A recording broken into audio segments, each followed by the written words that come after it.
4th down, the final play, unless they can stick it in the end zone. Dorsey under pressure, throws it, incomplete. The Buckeyes win. Ezekiel Elliott, and he's got an opening. Elliott off to the races. Can they catch him? Feature the two backs as receivers, and now a downfield shot on first down for the end zone. Touchdown, Ohio State strikes first. Making adjustments again, and there is Smith running free, breaks a tackle. Ohio State strikes quickly from 45 yards. Pressure comes. Shaw, knocked it out, and picks it up. Jack Shaw, coming down the sidelines. Ohio State scoop and score, and dagger from 82 yards. Here they come. Heavy pressure, Howard delivers downfield, and Smith, he's got it! Jeremiah Smith, the 2025 College Football National Champion, Coach Ryan Day, and the Ohio State Buckeyes. Welcome in, Buckeye Backers. We are bringing it to you live from Seattle, Washington, to the cornfields of Enid, Ohio. We are the pulse of Buckeye fans across the nation, with Seattle Matt and Buckeye Steve. Welcome in, Buckeye Backers and the Buckeye Boys, man. Dev is here. Tell me about your offseason so far, man. How's it been? You ready for some Buckeye been good, football? man. Yeah, waiting for Buckeye football, watching all these, following all these recruitments and stuff. Buckeyes are having a heck of a time on the recruiting trail, but, just living life like normal, walking around my Ohio State stuff here in Tallahassee. That normally starts a conversation or two up, but yeah, man, excited. Sure. These official visits are started and ready for football. Oh yeah, I think we all are, man. June, it's just now about to be June. We got a long way to go before there's even real football. We got practice coming around the quarter. We got media days coming around the quarter. A little more than a month away. That's almost 2 months away. Damn, man.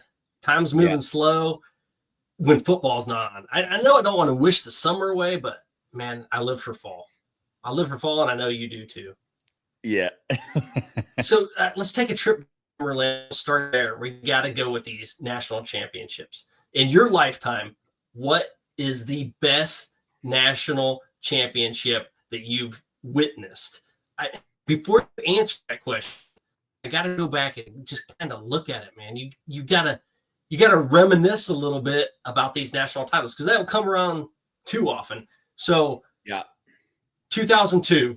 Obviously, you weren't born, in the 60s, so you didn't see any other ones. It was so long since Ohio State had a chance to win a national title. It was just like, man, they were there a couple of times. The Cooper years, they had those opportunities, but they always seemed to lose that one game. And whether it was Michigan State or Michigan, someone would take them down where they didn't have a chance, even if their team was good enough. And that's why we like the college football playoffs now, because there's always that chance to redeem yourself. But 2002, Cardiac Cats, man, they seemed to win every game by one possession. 7 games they won by one possession. At Cincinnati, at Purdue, overtime against Illinois, double overtime against Miami. I think they won, what were the other games? By one possession. I know it was Michigan was one possession. It was just, man, everything led up to Miami being the greatest team of all time. Like at that time, everyone thought Miami was the greatest team of all time. Couldn't be beaten. Their quarterback had never been sacked. It seemed like their quarterback had never been sacked. I think he only was sacked maybe 2 times all season. Yeah, I'm not sure. And he was sacked 5 times in the first 4 possessions. This is insane. I mean, they just got after him. And then they were hanging banners. Their alumni were hanging after-party banners before the game even started. And Tressel got a hold of one of those, hung it in the locker room. I talked to Matt Wilhelm about it, interviewed him, and he was like, yeah, they made it into our locker room. We were pissed off. We were ready to play. No one gave us a chance. And that was what was so special about that season. Then you go 2014, Braxton Miller goes down before the season even starts. Man, all-world quarterback. We had that loss at home. JT Barrett then goes down, you know. Oh, man, and they kind of redeemed themselves, you know. Like everyone thought, you know, the wheels had fallen off after losing to Virginia Tech, man. Then Michigan State comes around. Michael Thomas goes off that touchdown. I'll always remember that, like a little post over to Thomas, and he takes it to the house against Michigan State. We're like, oh, we got a team now. We got a team. And then JT Barrett goes down. Zeke takes over. 12 gauge comes in and shows Devin Smith why he's a championship wide receiver, man. And then Zeke has 220 yards in the most important games of his career in the Big Ten championship game against the Badgers, man, 59-0. Then they go and take on the SEC champ Alabama and win that game. They dominated that game. They should have won it by more. And then they go and dominate Oregon.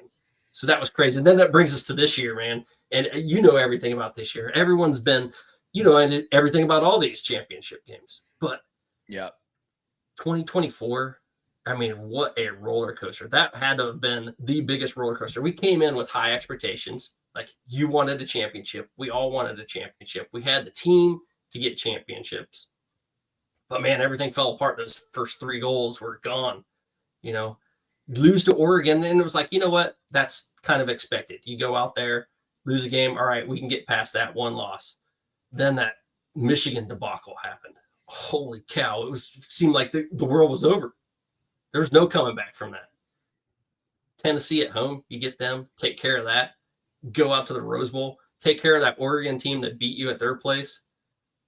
Then you go take on Texas, basically at a home game in the Cotton Bowl, win that game, and the national title against Notre Dame. What one is just the game for you?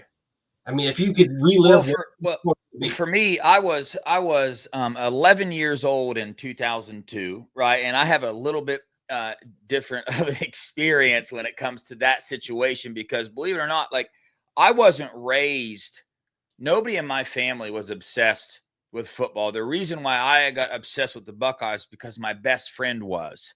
So I remember going to his house at 11. He invited a bunch of his buddies over to watch that game. And I watched it, but I didn't follow the Buckeyes like that. And moved to 2015. Everybody knows my past and my history wasn't some of the best times of my life. You know, it was getting kind of wild during that time. But even so, this year, I mean, everything about it, I'm gonna be honest, I just fell in love with it, right? Number one, I've never been so connected to a Buckeye team before, doing this YouTube thing and all of that. You know, I'm get even more connected to players after that. But it was how they did it. You know, it was the way that, you know, and plus I went to every playoff game. I was at the first Oregon game. So I got super connected to these Buckeyes this season. It felt like I knew them, even though I talked to a few of them, but not most of them. But the way they overcame that, everything they went through, the expectations before the season, and then definitely, hate to bring it up again, but losing to our rivals, and then coming out and the way they handled the hardest playoff run in college football history didn't look hard to them, to be honest with you. It just didn't. Like I said, I was at all those games. Texas one, I got a little bit nervous at, but I still had that feeling of, there's no way we can lose. There's just no way. Like that. I still had that feeling. There was a couple times, right? We all watched the Texas game, but still, I loved the fight in this team. And then the backstory of this team too, hearing about that players only meeting with Ryan Day in it. Oh yeah. Everything about it. For me, it's this one, and it's not really close for me right now. I understand if, you know, in 2002, I understand that game and that run, that was a pretty wild season, and going out and beating that Miami, you know, all that stuff about that was amazing. But I was just way more focused, way more connected to this. Real fast, man, I got to shout out everybody in the chat over here on the Buckeye Boys side and the Buckeye Backers side. Appreciate you guys for joining us. Hit that like button. If you are watching with us, we appreciate you watching. But yeah, man, this year, Your intro video is fire. I love it. I cannot tell you how many times I've rewatched these playoffs. It's insane. Oh yeah. People would think I'm crazy. I'm talking. There's been at least 3 weekends where I've sat down and watched the entire Tennessee, Oregon, Texas, and Notre Dame game. All of them from beginning to end, commercials and all. Seriously, I got them all. I can't tell you how many times I fell asleep on my couch to all of them on. I know. It's wild. No idea. I mean, it's stupid, but I usually in the off season, I get rid of YouTube TV, because you can pause it. I re-upped it just to watch those because I have them saved on YouTube TV. So I'm like, hey, you know what? I'm not going to pause it anymore. I'm just going to relive this and pay for YouTube TV for the rest of the summer because I need to watch those games. And that, I don't want that, dubbed version on YouTube, the regular YouTube. No. I want to see that high definition, man, relive that. But I have to disagree with you, man. I got to go back to 2002. Yeah. When you're recording games on VHS, I was there. It was the first time in my life that I've had my dad be like, yeah, I'll buy tickets to a game. Because I was kind of joking with him. I was like, hey, Dad, if we beat Michigan here, you're going to buy tickets to the national championship game? And he was like, yeah. I was like, what? What just happened? My dad was really, really frugal. So when he said that, I was just like, oh, my goodness, we're going to go. It was the greatest time of my life. I was there. Maybe not the greatest time, but at that time, it was the greatest time of my life. Yeah. I got to give a quick shout out, man. Go for it. Epi Citinelli's the defensive end, 2025 defensive end. First day on campus was today. He showed up, or maybe it was yesterday when they got in. His dad's in the chat, man. Shout out to his dad. His dad made us some pretty fire Buckeye boys, Ohio State, like cups. Really nice. I can't wait to show them on here. But yeah, absolutely. Epi is in the building now and here to help these Buckeyes out. So just got to give him a shout out real fast. He just posted something today in the Woody. I'm at home. So I love that. That was awesome. Yeah. That was pretty sweet. Yeah. Going back to this, just this history that Ohio State has. It's fun to relive. Emily says it was 1997 Rose Bowl. That was her 18th birthday.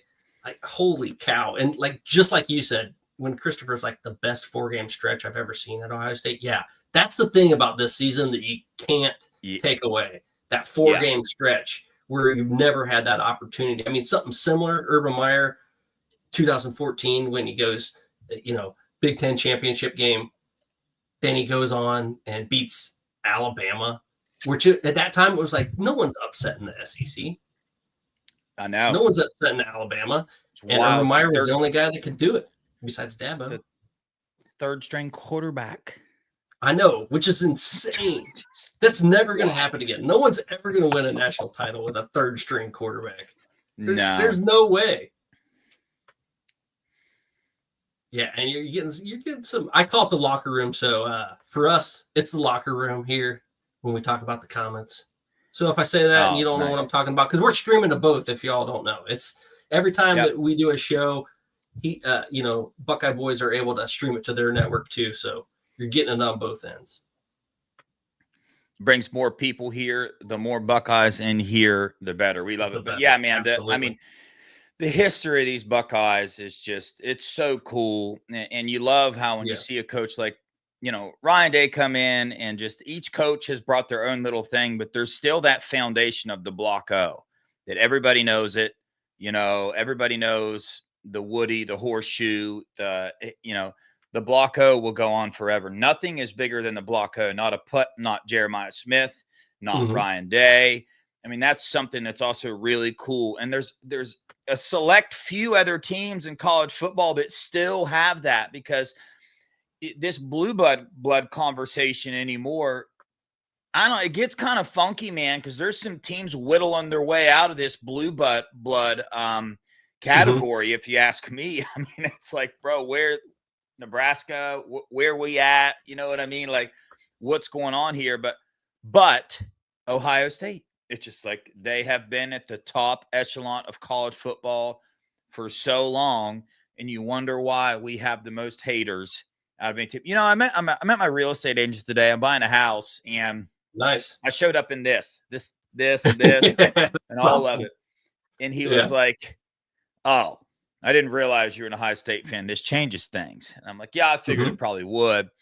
And he That's said, why I "But wore the it." truth is, I just don't like him because they always win." I said, "Yeah, Understandable. You're one of them. I mean, join the crowd." Yeah. Absolutely. That's funny because I met a realtor today too. That was to sell a house. Yeah. I got to fund these trips to Ohio State games somehow. Yeah. You putting that you want to dive into Emily's question or no? I do, absolutely. So there is a big recruiting weekend going on, and man, oh man, look at that. I mean, just 5-star galore, right? And the big one that I want to talk about is Xavier Griffin first, because he was committed. You know, he didn't come to Ohio State, as we all know, because he didn't think he fit into the system that Jim Knowles had, which is understandable for a linebacker, right? I mean, there's probably usually only 2 linebackers on the field at the same time, sometimes 3 in different scenarios. But now with a different defensive coordinator, he's like, I'm gonna take another look.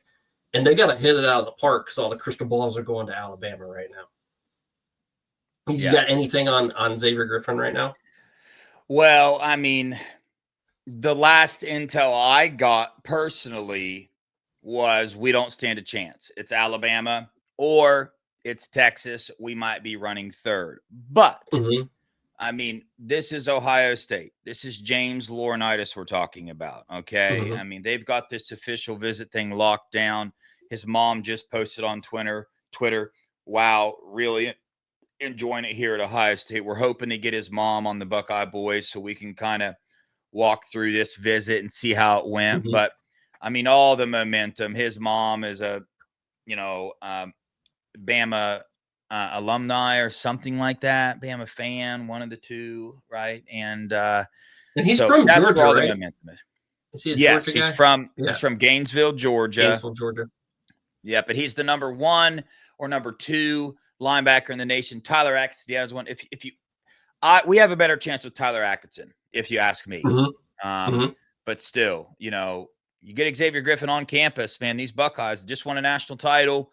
You see what James Laurinaitis is doing in this linebacker room, and we're pulling players out of Texas, Georgia, Alabama, the whole 9 yards. So, and this dude just decommitted from USC. So there's a void to be filled there. And really who this all points to is Matt Patricia, right? Matt Patricia is the one that got our foot in the door in the first place. I mean, I'm sure James Laurinaitis is doing everything he can, but James Laurinaitis doesn't control the scheme. And that's what it's going to come down to. Can Xavier Griffin trust Matt Patricia when Matt Patricia says, hey, right, we're going to be doing a lot with the linebacker position this year. And it's unfortunate he's committing so fast. I believe I forget when he's committing, July or something like that, because he's not going to get a chance to actually see Matt Patricia's scheme first and one player in particular play in it, and that is Arvell Reese. I think this season will change the way that Ohio State recruits linebackers, and we're not going to lose anymore. Who we lose to Alabama last year? Justin Hill, was that his name? Defensive end. I don't think that's going to happen very often after Matt Patricia in this year. No, I don't either. I mean, they're going to see the difference right away. Matt Patricia's going to use the guys just like they did at the Patriots. Whoever they have, they're going to use them. They're going to find a spot for them, and they're going to use them. They're going to get the best out of everyone that they have. So just go ahead. Don't worry about what defense they're going to run, because you're not going to see that same defense all the time. It's just going to depend on the players that we got. I mean, that's what he does. That's what he's good at. That's why he's here. Yeah, because we have players that he has to utilize. Yeah, let's get into Felix, man, because this is one I think if we land him, we're going to end up having the best offensive line recruiting class of all time for Ohio State, and maybe ever. I mean, you can go back to the Mike Brewster years when they got that Brew Crew studs, but man, these guys are good, and even underrated. Like Sam Greer. Oh, yeah. Max Riley. Dude, those guys are underrated. If they were down south, they'd probably be 5 stars. Yep. And they committed to the Buckeyes. You saw Blaine Bradford. Blaine Bradford was the number 1 safety in the nation, right? Like some services had him above Braylon Womack. He committed, and now he's number 7. It's like, okay, guys, get real. But we already know with these Con 3 and some of these recruiting services, we already know what their number 1 priority is. And I get it because they're a business. Their number 1 priority is clicks. That's just what it is. There's no way around it. I don't hate on them for it necessarily because they got to make money. And that's how they make money is clicks. But Felix Ojo, man, I've had a lot of really cool shows on the Buckeye Boys, but he's coming on our show Monday at 6. So we're gonna get a really good feel of how the visit went. But I will say this: the Buckeyes have been in on Felix Ojo for quite some time now, and that's really good. And when I say Buckeyes, I mean to say plural, because it's the entire coaching staff. I think Felix Ojo is number 1 on Ryan Day's personal list. That's what I think. I think Ryan Day wants Felix Ojo in this class more than anybody, because, the head coach can only be stretched so thin. He can't go see every recruit. So he's got to pick his recruits that he's maybe going to go see in person and stuff like that. Well, Felix Ojo was one of those. And every time I've talked with Felix, which is frequently, I might add, all the coaching staff is still in contact with him. So if we lose this recruitment, it's not because Ohio State got out recruited. Ohio State is currently out recruiting Texas, if you ask me. And you guys know my source here, but that's just the feeling that I'm getting. There's that notion out there that Texas is just going to pay for him and get him. That's a pretty solid notion to have. They are going to offer that bag. They're going to offer it. And just to put it point blank, that's what it comes down to. Is Felix Ojo, is he going to go after that money, or is he going to go after the developmental side? I'm not saying he's that type of kid, but when you're that age, sometimes, money, man, you don't know people's situations. It's just tough, man. But as far as the potential of Felix Ojo, I've had him as the number 1 offensive tackle in the class for 8 months now. Like, go back and watch all my videos. I've rated all the position groups. Felix Ojo has always been my number 1. I've always said I think he's going to be the best offensive tackle in this class. So landing him would be and then you also see Ryan Day wants to stop going in the portal for left tackles. I'm telling you right now. The Buckeyes want 3 tackles in this class. They want 3. And you see the room too. So that's got to be good for Felix Ojo to see the opening that's in this room right now as well. He can come in and potentially, if he's that type of freshman, super hard to be offensive lineman, left tackle starting as a freshman, super hard. But still, look at our room. Like, that opportunity is there compared to normal. And Ryan Day, you see the importance he's put on the offensive line this year. He went out and hired 3 offensive line coaches. So I'm telling you, the Buckeyes I think we see a minimum of 6 offensive linemen in this class and a max of 8. And I know that sounds wild, but the Buckeyes, Tyler Bell and Ryan Day, they want to load up, and it is. I know that the package they're getting ready for Felix Ojo as well is on point. In another case in point, as you saw what we did with David Sanders last year, they like Felix Ojo more than they like David Sanders. So I think we'll see. The longer we wait for Ojo, it's better. He's a guy that's waited this long. He's in Texas. A lot of times when you get those out-of-state guys, they want to wait a while to commit. Now, I'm not really sure, if that's his case or not. But it seems like this he's going to take his time. He needs to do some visits to the schools during the fall. And I don't really see anyone on this list making a commitment this weekend. I have one that I put in a little bit of a guess, but there's no intel there on that. It's just a feeling. But one more thing about Felix Ojo. Do you understand that he's about a year younger than anybody else in this class, right? Isn't that wild? He's like a year younger than all these other tackles. It's wild, but it seems like those are always the best ones in the end too. Those young boys, man, that they develop while they're in college. Yeah, still. They have to. Yeah. But the one commit that I could possibly see happening maybe is Kari Wilder, the defensive end out of California, 6'5", 250. And that's just because of the other people that are recruiting him hard: UCLA, Notre Dame, and Washington. Okay. There's one name on that list that stands out pretty substantially, I think, right now. It's Ohio State. I mean, obviously, that's just what I'm. Yeah, and he loves Ohio State, but he's there this weekend. Yep, he's there right now. Yep. Well, we need some defensive tackles in this class. That's for damn sure. I know, because we could lose a lot next year. Yeah, the other defensive tackle that there's Cameron Brickle, out. He's a 3-star. He's there right now as well, and there's a lot of people saying he's going to end up in the Buckeye class. It's defensive tackle, obviously, but yeah, I mean, the only other one that's not up here on this list that I would probably lean more towards the Buckeyes is 6'7", 295-pound Aaron Thomas, who's only going into his second year playing the offensive line, which is why he's only a 3-star right now. He switched from defensive line. We've interviewed him several times as well, and his decision will come after officials, and everybody was even going into the officials. Nobody had the lead. He's also going to Florida State, Texas, and Texas A&M. It's a kind of a Texas A&M, Ohio State battle. A lot of people are presuming FSU because his parents are FSU alumni. He said that's not the case. It's going to come down to his officials. So he might be that third tackle in the class or even that second. But, yeah, we'll see. Cool. Yeah, we need those DTs bad. I mean, you saw it this year. I honestly was thinking about it today. I'm not sure that I believe that Day was like, we're not going to take someone just to take someone at DT. I think they struck out. I think those guys wanted to go somewhere else, and that was just kind of, one of those things that a coach says at a press conference. Because look at quarterback. They wanted a fourth quarterback so bad, they just took somebody. I don't even know the guy's name. I'm not even going to memorize it until he gets some action because I don't think he's ever going to see the field.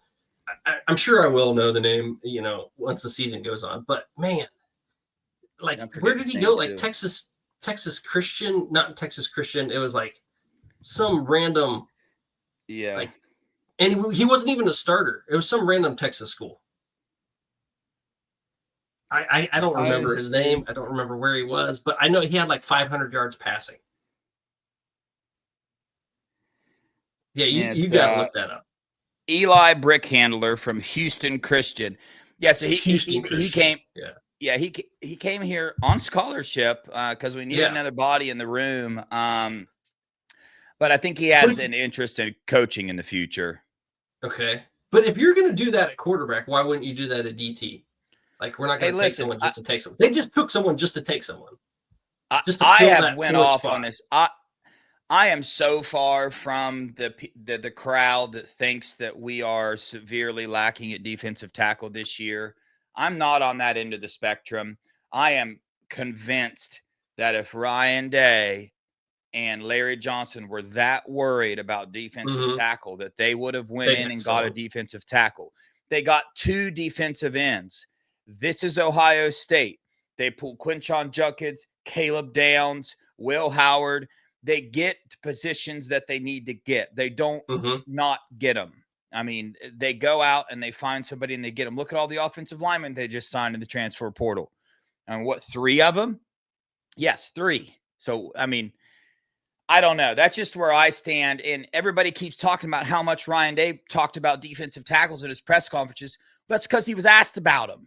Yeah. Because everybody kept asking about him. The coach is going to talk about it when you ask him about it, right? Maybe it was a motivational thing. Maybe there was a couple of guys that weren't really picking it up that needed that little boost. Like, hey, I'm going to bring someone in if you don't show up. That's exactly what I was just going to say. It was maybe the conversations he had, behind the scenes in that coach's room were like, hey, man, I need you to pick it up or we're going to have to go get someone to take your spot. I don't know if it's that direct, but to me, I think that's what happened now. Just with this conversation, me and you talking here and everyone in the chat, I'm like, dude, I really think Ryan Day said that to motivate someone. Someone needs to step it up. Yeah. And again, the other people could be right too. They could be, but the point is that everybody talking about it doesn't know. Nobody knows. And the other thing is, you can't judge these defensive tackles based off what have you seen, because what have you seen from them? They haven't had that opportunity, and they have a whole offseason to get better. So we're sitting here saying that we don't trust our coaches and weight room and body by Marotti to get these players ready. And yeah, Ryan Day might have said they were thin at defensive tackle this year, but let me ask you this. How many defensive tackles made an impact last year on the team? Yeah. And all of a sudden, Tyleik Williams come out of nowhere and gets drafted in the first round. So they're going to get some guys like that. It's going to happen. I mean, I think you got Edric Houston. Their starting lineup's not going to be a problem. They're not going to have a problem at all. It is the depth that's the concern, but I think that they have the pieces there. We got Jason Moore. We got Mensa showing some things, and there's some young guys in there too. Yeah, for sure. You just kind of got to wait and see. People want to bring up the spring game too. That's a 0-4. You can't bring that up. The defense ran 3 plays, and it's the spring game. How many times do Buckeye fans need to watch spring games? They make a conclusion about a player, and then the season comes, and we never see the player play again that made an impact, or things changed. Last year's spring game, oh my God, we're going to have a horrible offensive line. Guess what? One of the best in the nation won a national title. This year's defensive line, they ran 3 defensive sets in the spring game. I mean, and everything can change. But again, everybody could be right. Maybe we do struggle really bad at depth. I'm just not one of those people. I'm not going to say either or right now. I am leaning towards the more positive side because we didn't get one in the portal, like you're bringing up. Like, if they wanted one that bad, if it was that bad, you think Ryan Day is just going to sit back and not make something happen? I mean, I don't believe that, but we'll see. Not with what they have on the line. Not with a chance of going back-to-back and winning another national title. No. If they needed it, it would have been here. And they would have put the money into it because they would have had to. You think about all that money that they unloaded as far as NIL is concerned, everyone going pro. They got some cash to work with now. I mean, we got to think of this more like, it's so weird to say. They got some cash to work with now. We can go out and, buy what we need. I know. And that's not even the case with Ohio State. It's not as much like that as some other schools. We're not paying the Nico Iamaleava type of money when you haven't done anything yet. Yeah. I mean, the other thing about this defensive line is, Bo Atkinson played a large percentage of his snaps last year at North Carolina on the inside, a defensive tackle. And we have Matt Patricia, who, what does he do best? He plays to his players' strengths. So therefore, if for some reason we are lacking a defensive tackle and don't have enough to rotate in and out, because I think our starting defensive line is going to be as solid as they come in the nation. But it's that second team that you're questioning there. But look at our weapons that we have at linebacker, defensive end room after the portal has grown to a point where we're pretty solid there as well. But over our Reese Sonny Styles, and the fact that Peyton Pierce has stepped up so much allows the ability to scoot Sonny or Arvell up, scoot Bo Atkinson on the inside, or whoever else on the inside, shoot Jackson on the inside, whoever, right? And just run different fronts. I think we'll possibly see that this year as well. Oh, for sure. Definitely. Yeah. They're going to mix things around, and they're going to have to, I think, to get the right 4 guys, 5 guys out there when they really need it. But, the guys in the middle that are going to be the starters, obviously we know that there's no problem there. K-Mac is going to hold it down too. Houston is going to hold it down. I'm glad to see that Houston actually moved inside this season because he came in as an edge. But the dude, he's going to be a good DT. Definitely going to be a stud. I mean, we saw a little bit of it last year, and the more that we see this year, the more you're going to like it. It's going to be awesome. I can't wait for this football season to start. But we got to get a break. Let's get some Dano season. We'll talk some more Buckeye ball when we get back. Yum, yum, get you some. Yum, yum, get you some. Yum, yum, get you some. Yum, yum, get you some. seasoning, food's favorite flavor.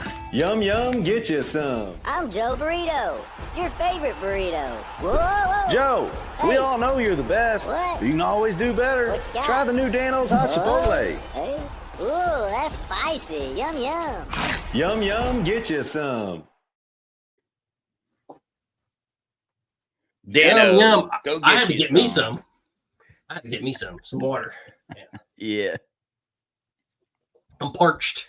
Anyway, let's get into this recruiting class because we don't have a lot right now compared to the leaders. USC right now has 26, right? 27. 27. Hey, did you know that they have 27 and they wouldn't even be in the top 5 of last year's classes?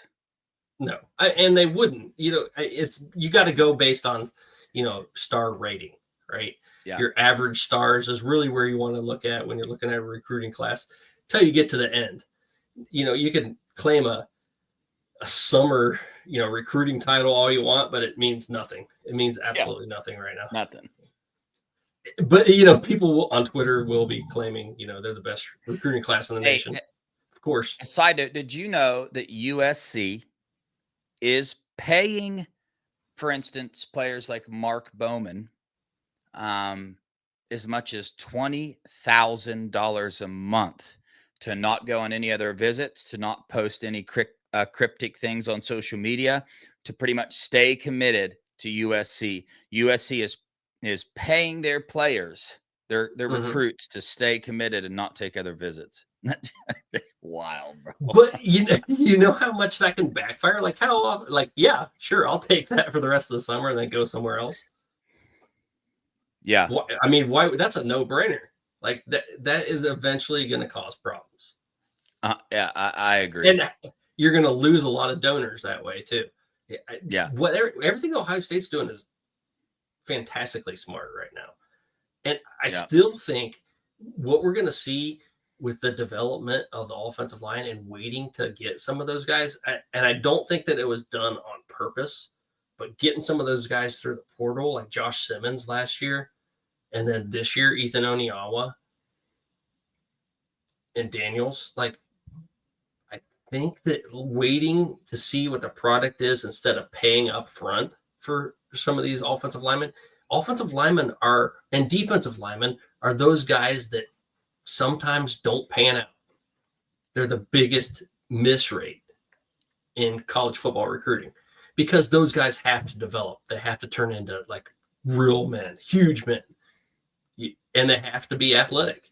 So I think that the process that they got, maybe on accident, is better financially than going out and paying guys from the start a couple $1 million.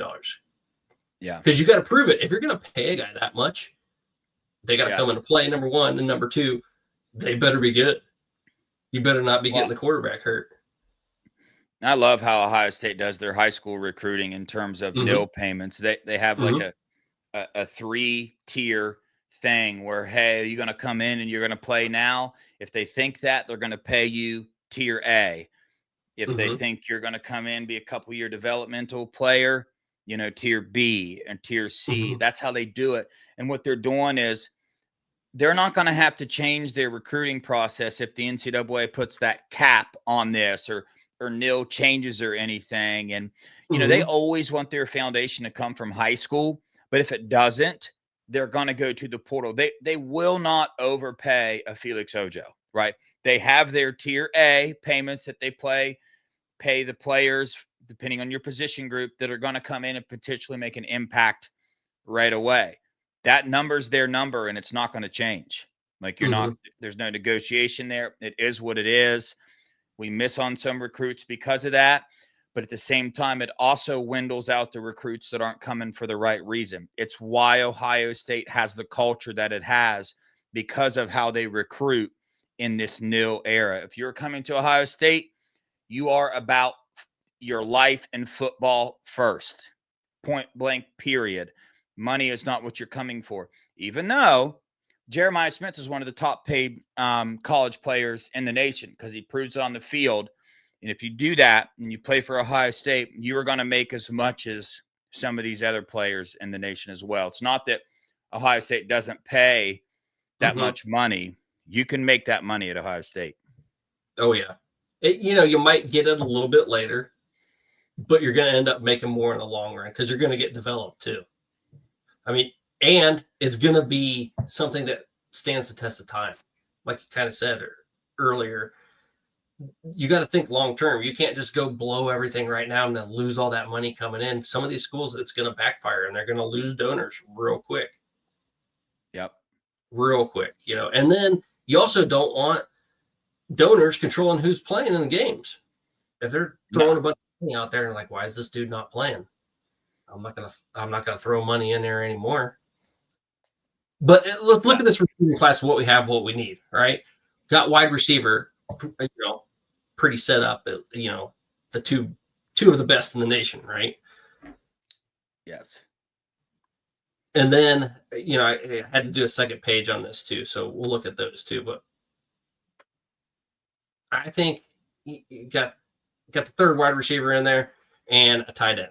Oh, fourth. I forgot about Brock. Yeah, we got Jaden Ricketts. He ain't no sleeper either. Oh man. He's fast. Wide receivers. I think we're set there. We got 4 coming in. There's rumor that there's one more wide receiver taking an official visit to Ohio State, and I think if he wants in, they're going to let him in. But we are definitely set. They're not going to be going after any more wide receivers. If it's someone that you can't pass up, yeah, why not? So offensive line, this class is heavy on wide receiver, heavy on offensive line. Obviously, we're going to take a couple more offensive linemen, and let's see, we have 3 right now. So 2 offensive tackles, and some of these guys are kind of swing guys because Tucker Smith is interior, but I think Maxwell Riley can play interior too. He could play anywhere on the offensive line. Really, he's kind of that I'll play anywhere, just get me on the field type of dude. Yeah. So what do you think our biggest needs are? Defensive tackle. We've got to start there, right? Yep. It's a defensive line. Defensive tackle, I'm less worried about because we're in on players like P.J. Dean, Deuce Geralds, and believe it or not, Jameer Perez, the Florida commit. Yeah. We'll see what happens there. I wouldn't. I also have spoken to Jameer Perez. I talk to him every so often, and I was told he's going to be taking his official visit to Ohio State. So we'll see where that goes. Sure. But Deuce Geralds is a strong Buckeye lean, and P.J. Dean is as well. And those are 2 of the best D tackles in the nation. So we're doing well there. It's defensive end where there seems to be this anxiety in Buckeye Nation for this. I don't really share that anxiety right now because it's along the same lines of having anxiety about our backup defensive tackles, and it's that the class isn't over yet. I mean, if you look at the players that are coming for official visits to Ohio State, Larry Johnson's got a pretty good group of defensive ends. He's got Jake Cruel and Luke Waffle on campus right now as we speak. And some other big time ones as well. And I'm really liking what I'm hearing about Luke Waffle. Yeah, I want him. I believe he's the Buckeyes' number 1 defensive end that they want in this class. And he likes the Buckeyes a lot. So we'll wait and see. But yeah, it's defensive end, defensive tackle. Larry Johnson's recruiting classes last year was good. I liked the class we got last year, but it was the year before that and the year before that. That everybody wants to point to. And I don't know what's going on, right? But let's wait and see. And I just refuse to believe that Ryan Day is going to let defensive line recruiting lack for 3 or 4 years in a row, wherever side you're on as Buckeye fans. Again, I like last year's class, but with what Ryan Day is doing with offensive line recruiting this year, you don't think that he's paying attention to defensive line recruiting as well? Him being able to take a step back, and give the offensive play calling over has allowed him to keep his eye on this stuff a little better, hence the changes at offensive line. And I think they got something up their sleeve on the defensive line as well for some of these big-time recruits that they want. I think they're going to make sure they get them somehow, if you know what I mean. Oh, they will. It's happening. It's definitely happening. Let's get into this. Anything else on recruiting end that you want to go over real quick before we get into the EA Sports game? No, not really. There is a sleeper coming out of these official visits. Offensive lineman Breck Koleje, I believe an IMG guy. There's a little bit of steam picking up there, and he hasn't been talked about much, but he's a 4-star interior offensive lineman, very good offensive lineman. So that's the last update I have on recruiting. Yeah, and we're like sleeper with a 4-star. Yeah, man, we're blessed to be Buckeyes, aren't we? Yeah. All right, let's look at this. Let's look at what Ryan Day looks like. Dude, bro. I mean, it's reasonable, but it's off a little bit, man. Yeah, that's completely off. Ryan Day must have not signed his release or something. They just got the beard right. I mean, you got that. Yeah, but that is it.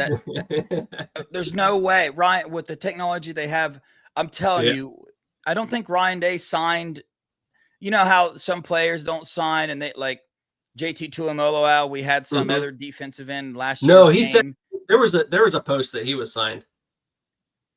Yeah, I know. Then he's in the game. I think it took a while. They just didn't get it right.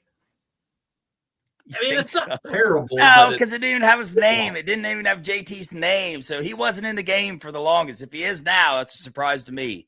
But we'll see about Ryan, because that doesn't look like Ryan at all. You think it does, bro? No, I think he looks like maybe like a little Hispanic there or something. He does, man. He does. Hey, what about? Are you getting sick of this? There's always some type of making scum look good in these trailers. Did you see the trailer with Kenyatta Jackson missing Bryce Underwood on the sack? Yeah. The freshman who's not even taken a snap yet. Are you a gamer? Are you a big gamer? Not a big gamer, but I bought a PS whatever it is to play this, play this game here. Like, I don't really game like that. Yeah, but Robert made a good point in the chat. He said Ryan Day's on the cover, so I'm sure he's in the game. Yeah, you're right, but then why did they make him like not look that good? And that is JJ Smith. I think he's the only 100 overall player in the game, right? Looks like Chum Lee from Pawn Stars. Don't be saying that about our head coach, man. That is not good. That's pretty bad. You know, you mentioned Michigan, and they do have someone at EA Sports, a developer that is a Michigan fan. So we knew it came out last year. I can't remember exactly who it was, but there's someone there. He's gonna make Michigan look good every time. Yeah. Oh, there we go. Only because the owner of EA is from Scum. I didn't know that it was the owner. I thought it was one of their developers. I think it's like the president or somebody really high up is a Scum alumni. But then they also, I mean, Bryce Underwood on the cover of the EA Sports thing. Like, are you joking? A freshman quarterback that's never played a snap, and then also, who's that other dude? From Scum that they put in the background, everybody talking about one of their old quarterbacks or something. I forget who it was, but it's like, why is he on there? I don't even know who that is. Well, they did. But who else was on there? There was a couple of just former players that were on there from different teams. Tim Tebow was on there. Tim Tebow was in there. Yeah. I mean, so like if they had some studs, they put them in. I don't know why they do that, but whatever. But at least they got our studs there and got a couple of pictures. This was an awesome highlight. I didn't put the video on here, but Caleb Downs knocking that ball down, that was pretty sweet. It's in the big house too, which I hope this happens numerous times next season. I know. You can't talk about EA Sports without mentioning the fact that Donovan Edwards was on the cover of last year's game. You got to clown on him for that. An undrafted running back was on the cover of Denard Robinson. Yeah. Isn't That's he the who one it was. Was it Denard Robinson that they got the DUI in Ann Arbor and got kicked off the team? Boy, I think so, but I don't know. I can't He was remember. He was on the coaching staff last year. Yeah, there's been so many of them that have been arrested for something that it's hard to keep track anymore. But I wrote an article on it yeah, too, and I can't even remember. yeah, it is him. He gets arrested for a DUI, kicked off the team, and he's on the cover of EA Sports. And how obvious does it need to be that somebody loves Michigan at EA Sports? I mean, how obvious? Yes, he got fired for the DUI. Yeah, and he was like, I watched that video recently. He was like asleep. He had to hit a street sign, and he was asleep still. They had to wake him up and to arrest him. It's a good role model for these kids about to play this game to be on the cover. Great. He needed that money to pay off his lawyer fees. Good job, EA Sports. You really got it done. That is insane. I mean, maybe that was in the books before. No, it wasn't. I don't know why. You got to put up chaps there. If I click them, do they come on? No. Yeah. I was going to say that, but I didn't want to be too mean. But yeah, it's too great. It's too great. I mean, the jokes write themselves with that fan base. They do it to themselves. It's just, I can't help it, man, because everywhere I look, they're saying something. It's just like, oh my God, they really believe it. So yeah. I don't understand. I think that fan base is coming around. They're a little worried now. They're a little worried what's going to happen with the NCAA. And it's about time that they're worried. Like, how did you just now become worried? Yeah, no, I know. If you flipped all that around and it was Ohio State, the ESPN reporters would still be there reporting on until something happens. Yeah. They would have never left. They would have had a tent outside the Woody. Just be like, hey, is something happening today? Because I just refuse to believe that if this was Ohio State, this would be over already. They would have accepted whatever sanctions are coming their way, and it'd be over already. But yeah, they would have had a press conference, fired a coach immediately, and it would be over. Yeah, their hearing's coming up. Well, we got 6 days for their hearing. You know, we're not going to hear anything from that for a while, too. I know, but something's going to leak. I don't think we're going to hear anything till like right before games start in August. Yeah. And then if Michigan decides, they're going to take the legal route, which I don't think that they should, but they probably are because they've been trying since the beginning. It just doesn't make any sense. It's not like they're going to sue the NCAA. Well, they also said they were going to take him to court for, I think this is going to be another example.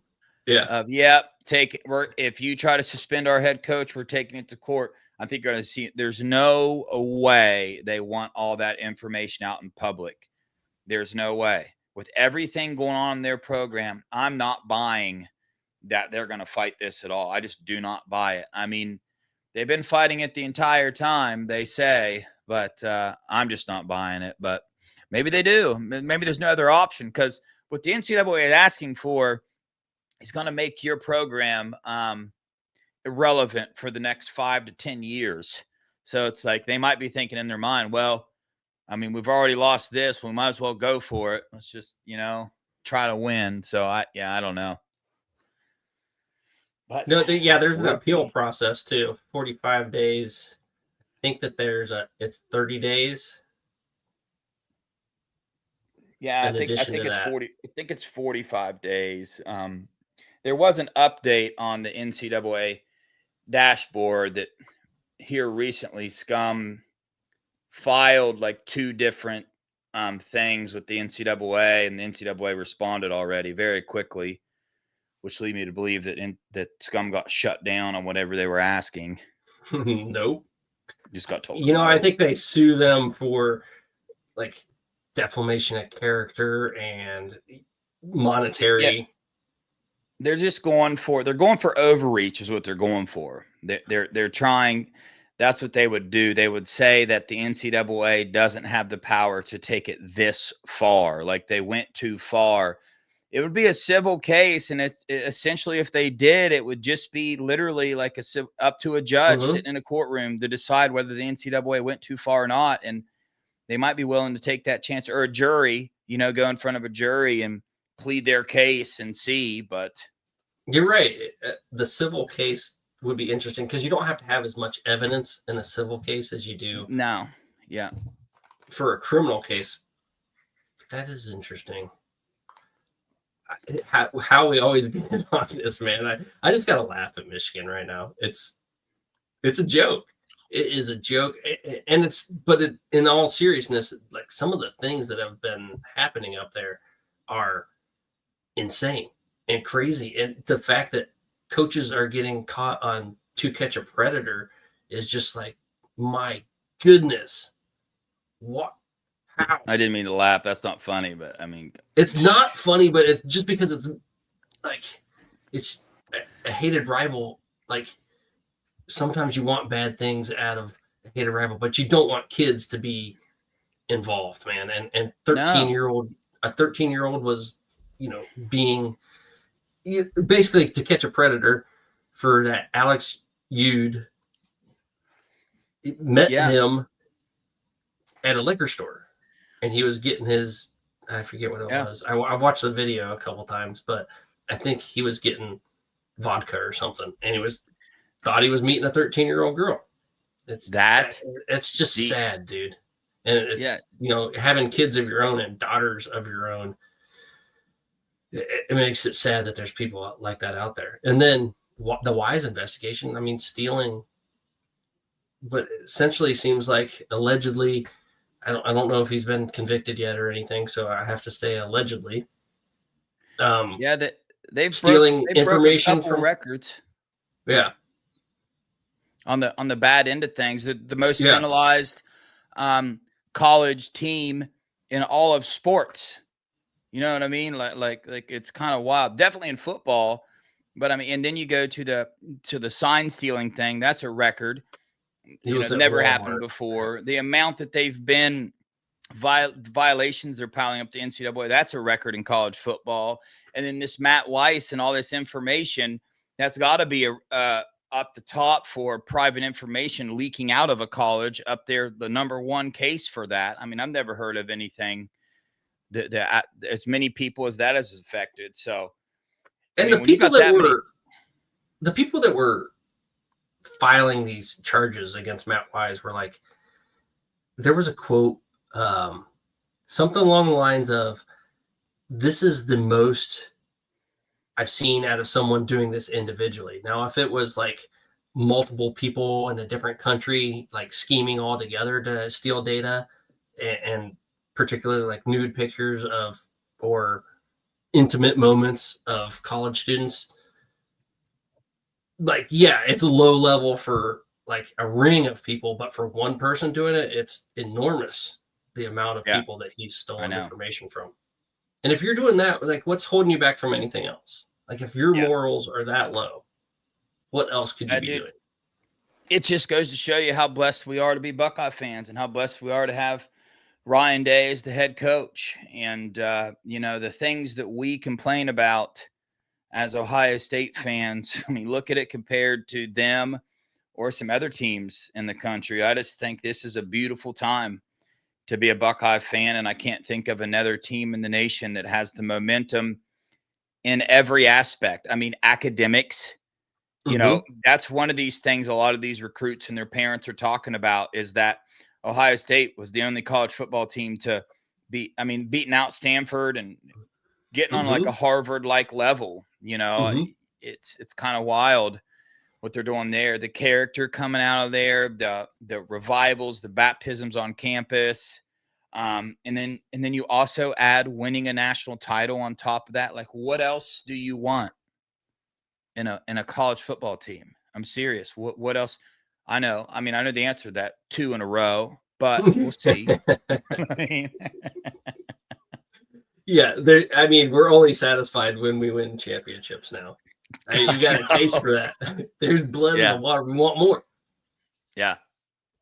I know, it's pretty wild, but I think we got a shot. I think we've got a higher shot than a lot of people are thinking. It's going to be harder, right? It's just that experience factor. How fast are these guys got the experience? You got a new, my like main worry, if I were to pick one, and this is Ohio State issues to be worried about, is like Brian Hartline as offensive coordinator, because I think Julian Sain's going to tear it up. But I'm not that worried about that. But I see this beautiful noon game you pulled up. So yeah, I had to transition into this because we were getting negative, we got positive again. So let's get back to the negative. Man, this noon game, it's gonna be blistering hot.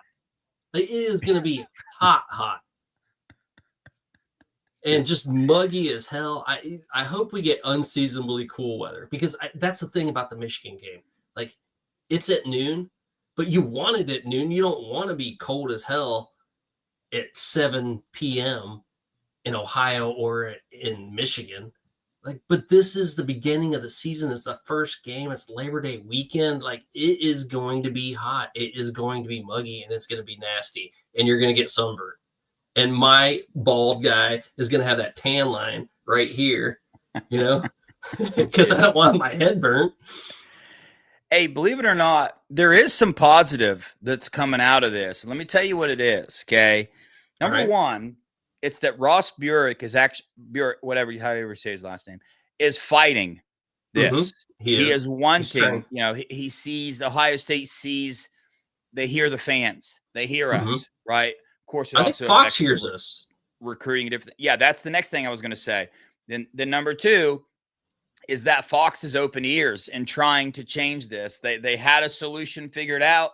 Texas shut it down. But we're moving in the right direction. At least there was some things attempted this time. It's better than last year. Nothing was ever attempted. Now it's being attempted. I still question why Fox can't just play the game later, but I don't know. They have openings later. It's going to be baseball. They're going to have the playoffs. Oh, okay. They already have that contract, so they just want to double dip.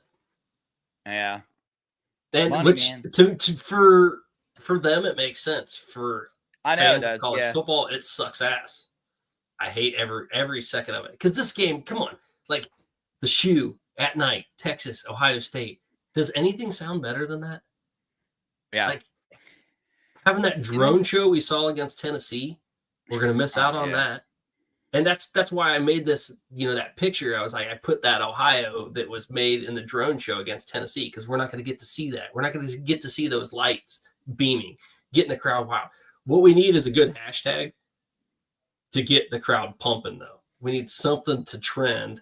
It's got to be a noisy nooner or something. I don't know. Something's got to go with Buckeye Nation because they got to show up. We can't have that crowd like sitting with their hands in their lap, not getting rowdy. Because this is Ohio State. This is what Ohio State's become. You have all of those big donors, older, that don't want to get rowdy for games. But we need the noise against. We have to have that field environment. Have to have somebody to get pumped up, whether it's like everyone gets pom-poms or something. Like pom-poms get it going, the towels get it going a little bit, so they need to get something media-wise to get this going. And look at Fox needs to give us the private jet so we can fly recruits up for this game. Yeah, for sure. That needs to be a demand right now. This is essentially, in my eyes, the Natty game last year. Once we beat Texas, I was very confident about Notre Dame. But, even going into this year, you're looking at the number 1 and number 2 team in the nation. The very first game of the season for both teams is going to be played at noon, right? So not only do you have the effects from last year's season and the way that game ended, that builds up this game to that level. And then you add the quarterbacks for both teams and the amount of talent. I think this game is going to show either 3 or 4 of the top 10 players in college football, maybe even 5. I don't know for sure.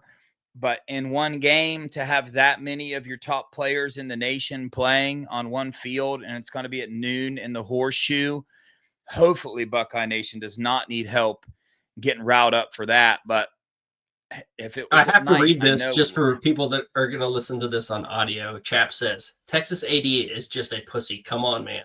They play San Diego State at week 2, and he's talking about the team needs an extra day of rest. Well, did you see Arch Manning get hit against Ohio State last year? He knows his team's going to need an extra day of rest. They're going to be in that ice bath for like a week. He barely got up, man. I know. But let me ask you, dude. Let me ask you, like, do you blame Texas for not wanting to play Ohio State at night? Yeah, like, I don't. Reverse this. If Ohio State agreed to that, I would be pissed. Yes, why would you I do would that? too. There's no reason to agree to that. You don't want a Rowdy Ruckus fan. When we think about playing Penn State, the time matters. When we knew Penn State was at noon last year, we were like, yes, we're so glad this isn't a night game. Yeah. Same thing, man, with Tech. I mean, they're not going to go for that. If they have a say in it, they're keeping it at noon for sure. They don't want the crowd involved in this game. It's already going to be hard enough without the crowd. They don't need us having a 3-point advantage. But yeah, for sure. And then the other thing we got to talk about before we get off here, we got to talk about that new playoff alignment. Because what was said today was that the Big Ten may be trying to force the 4-4, like 4 from the SEC, 4 from the Big Ten, unless the SEC goes to the 9-game schedule. And that makes perfect sense to me. Like, Petitti's on it, man. Why would you agree to that if they're not having a marquee game? They're missing out on the extra marquee game. So there's the chances of them getting more in, less 2-loss teams, are greater if you don't have a 9-game schedule. Yeah. I haven't looked into a bunch of information on these new playoff things, man. I've been so focused on the recruiting stuff. I haven't dove into it, but all I can say is, I mean, personally, I'm not a fan of adding more, but we've already lost there, so it's happening. You know what I mean? Yeah, but I was a fan of making it more than 4. And then when they said 12, absolutely, I was like, good. We can stop there. We can stop there. Yeah. I wanted to go to 8. I know. I was 8 like, dang, I like more, but you jumped all the way to the max, I would think. And I mean, dude, I could see it being more than the thing that's scary is I could see it being more than 16 in the future. And that's what's scary about it. And it's just like, bruh, you just, I don't know, man.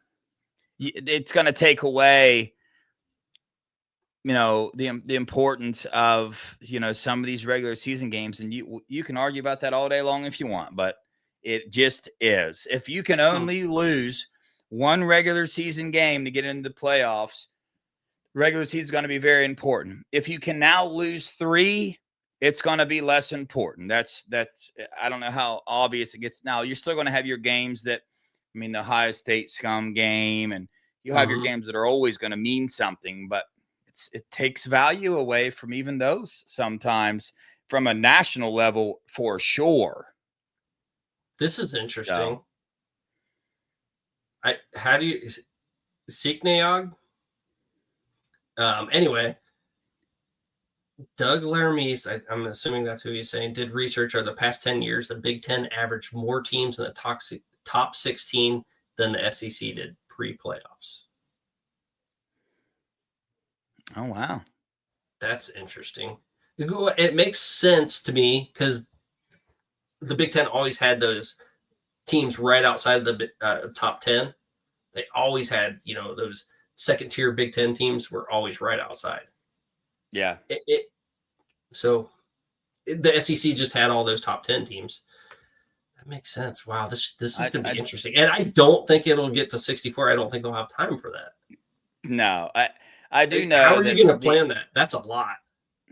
I do know the SEC is definitely starting to get a little emotional with how they operate because of how the Big Ten has been dominating the last couple of years, at least. You see, they're getting a little more aggravated with how they talk. It's now reached the SEC president who was coming out and just saying some off-the-wall stuff. Kalen DeBoer opening up, saying the stuff that he said. It's like, bro, you lost to Vandy, Oklahoma. Like, what are you? You're getting your feelings hurt, and you just got in there, buddy. You better slow your roll. They're mad. They're mad because they can't bag men anymore. No, I know. It's an even playing field now. It's a gun. Yeah. And the transfer portal has completely ruined the SEC. I mean, I can't say completely because obviously there's still great ball down there and there always will be. It's just the Big Ten's able to bring some boys in. You know, if they lost some recruiting battles, all right, let's bring them in the portal. And also during the second window, SEC players can't transfer to SEC schools. Yeah, which in is the transfer portal. I've said this before. That's the most Big Ten thing I've ever seen in my life, and the SEC's doing it. Like it's so much more beneficial for the Big Ten than it is beneficial for the SEC because we're going down there and stealing all those dudes. I know. Yeah, Lane Kiffin being salty. I don't feel bad for Lane Kiffin at all. Like, no. And I'm sure none of the Tennessee fans do. He's the Lincoln Riley of the SEC. He's the Lincoln Riley of the SEC. Oh, and that's the other thing, man. We got to talk about it. These rivalry games going away. That is what makes college football what it is. That is the best thing. That's why you grow up. That's why your dad passed it down to you. It was passed down from his grandfather all the way down generations because of these rivalry games. It's in your blood. It's in your DNA that you want to beat these teams. So if you're taking away the Notre Dames versus USC's, you're taking away college football. You're taking away a piece of college football. These things have lasted for generations. And you just think because you want to have a better shot at getting to the playoffs. Well, you know what a better shot at getting to the playoffs is? Beating Notre Dame every year. And then going to Ohio State and playing. Lincoln Riley's quote was, I don't think, like, times are changing, basically. I'm going to paraphrase here. And people aren't going to scroll past Ohio State versus USC. Yeah, well, they're not going to scroll past Notre Dame, USC either. And if you win both those games, you're getting into the playoffs. Unless you just, lose to some podunk schools. And Oklahoma's if that's the case, you wouldn't stand a chance anyway. So for sure, like this is just something we can't get rid of these rivalries, man. You got to bring that back. You got to bring back what made college football what it is. Otherwise, we're going to end up being the NFL, and you're not going to have that pageantry. You're not going to have that generational fandom, and it's just going to turn into, like I said, the NFL, and it's not going to be as fun. Like the bands, the rivalries. The alumni, that's what makes college football what it is. That's why I love it. Yeah, I totally agree. You definitely can't get rid of them. But I got to get back to some of these comments. I know I'm kind of jumping back and forth, but it's awesome seeing the Big Ten better than the SEC. I can't wait till they win 3 in a row and we can just say you can't spell second without SEC. Lane Kiffin being super salty every day of my life. Yeah, their own rules, killing themselves. And like I said before, that seems like something the Big Ten would do. And the SEC is doing it now, and I think it's great. Want Notre Dame in the Big Ten, tell them no longer have any Big Ten team to play them. I'm kind of in that boat, but I don't think USC is one that can give them up. Everyone else, yes, but that rivalry's just been there so long. You cannot get rid of that. I mean, think back to the Bush push, all those years. It's almost on the level of Ohio State, Michigan. I mean, nothing ever will be, but it's pushing it, and that's one thing that you got to keep. Yeah, this is disappointing. Disappointing to me. What do you think? You got to keep these rivalries? 100%. Yes, they are the foundation. I mean, they're the foundation of a huge part of college football, and like that's the regular season. I don't know, man. That it's like it's so if you're a college football fan, it's obvious why you need to keep the rivalries. You just have to. There's so many things about all the rivalry games that bring you that juice. If it wasn't for those, we'd have one game, maybe 3 games we'd pay attention to, and that's the semifinals and the finals. You know what I'm saying? It's like, bro. And then you would give, just think about it. Some of these teams that don't make it to the playoffs to Oklahoma, they got that Red River, whatever they got going on with Texas, all those rivalries, man. You got to keep them. They have to be protected. Yeah. Which they call like 10 different things now. Yeah, I know. So whatever. The game's a lot easier. Anyway, easier to Yeah. pronounce. It is. But yeah, thank you for joining us, man. Everyone, like, subscribe, click, share, do all that good stuff. Support us on Twitter. We're both on Twitter. Support us on Facebook if you're on Facebook too. I don't know. Buckeye Boys, Yeah. are you on? You're on Facebook? Yeah, we are lacking in the Facebook, Instagram realm, but we're working on That's it, all getting right. better. We do have a page, but we don't post anything on it. That's about to change. Yeah. The pageantry is what separates college football from the NFL. 100% agreement with you. Lane Kiffin got beat 70-7 coaching Florida Atlantic. Oh man, some of these comments are fire. I love what's happening here in what I'll call the locker room for us. Man, this is great. It's great to talk college football with you again. Always a pleasure, Dev. Thanks for joining us. I'm going to get out with a real quick little ad that I have to do. It's icebreakers. It's hot. You want one of these. You're going to need it for the Texas Icy game. Breeze is the world's first portable air conditioner and cooler. A premium ice cooler that doubles as an eco-friendly portable air conditioner.